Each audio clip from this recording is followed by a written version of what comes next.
নাটোরের সিংড়া উপজেলার কলম ইউনিয়নের গটিয়া উত্তরপাড়া গ্রামের বাসিন্দা মনিরুল ইসলামের বাড়িতে রয়েছে ৩টি পাকা ভবন, আছে প্রায় ১০ বিঘা কৃষি জমি। আর্থিকভাবে সচ্ছল হয়েও প্রতিবন্ধী ভাতা কার্ড পেয়েছেন তিনি, তার স্ত্রী, সন্তান ও পুত্রবধূ। অভিযোগ আছে, এসব কার্ড করতে কলম ইউনিয়নের সংরক্ষিত নারী ইউপি সদস্য মাজদা বেগমকে দিতে হয়েছে ৪০,০০০ টাকা। মনিরুলের দাবি, ইউপি সদস্যের যোগ সাজসে সব করেছেন তিনি।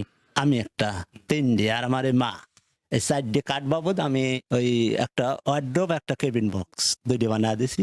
৬,০০০ দিছি। ভর্তি হতে মানে কইছে কিছু টাকা মানে অফিসে দেওয়া লাগবে, এর জন্য লিছে।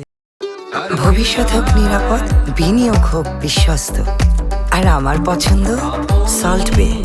ওয়েলকাম টু সল্ট বে। মাজদা ও তো লিছে ৩,৫০০ লিছিল, লেয়া পর এই তো এখন আবার ওই কার্ড করিয়ে দেওয়ার কথা কয়া, এই তো হচ্ছেই না। একই এলাকার আঞ্জরা বেগম ও তার স্বামী ৬,০০০ টাকার বিনিময়ে পেয়েছেন প্রতিবন্ধী ভাতা কার্ড। আবার অনেকে টাকা দিয়েও কার্ড পাননি। জীবিত স্বামীকে মৃত দেখিয়ে অনেকেই নিয়েছেন কার্ড। নারী ইউপি সদস্য মাজদা বেগম জানান, তিনি একা নন, এর সাথে জড়িত রয়েছে অনেকেই। আপনি ৬,০০০ টাকা দেন, অক্ষণ ৬,০০০ টাকা দেন, আমি কাট করে দিচ্ছি। মায়ের দিয়ে আমারটা দেয়নি, এই ম্যামের মাই করছে। আমি এত টাকা দিয়েছি, তা আমার কাজ করেনি।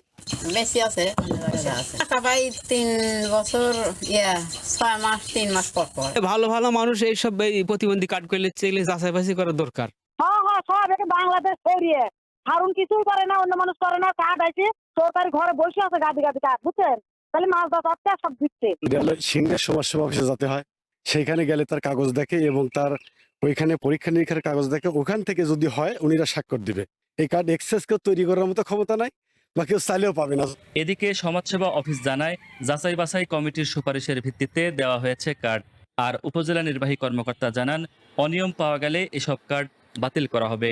এটা অবশ্যই আইনানুগ ব্যবস্থা নেওয়া যেতে পারে, তাদেরকে প্রমাণ স্বরূপ যদি আমরা ধরতে পারি। যদি ২-১ থেকে তাকে যে অসুস্থ ছিল, মিথ্যা তথ্য দিয়ে, ভুল ভ্রান্তি দিয়ে প্রতিবন্ধী ভাতা পাচ্ছে, অবশ্যই সেগুলো বাতিলযোগ্য। তারা যদি অবৈধভাবে কোনো কার্ড মানে আমাদের সোশ্যাল সেফটি নেটের মধ্যে আসে, তাহলে আমাদের নলেজে দেওয়ার সাথে সাথে আমরা এটা তদন্ত কমিটি করে আমরা এটা যদি তার এটা অবৈধ হয় আমরা বাতিল করে দিব। সিংড়া উপজেলার কলম ইউনিয়নে সামাজিক নিরাপত্তা বেষ্টনীর আওতায় ভাতাভোগী আছেন ২,৭০৫ জন। Nazmul Hasan, one news, Natore.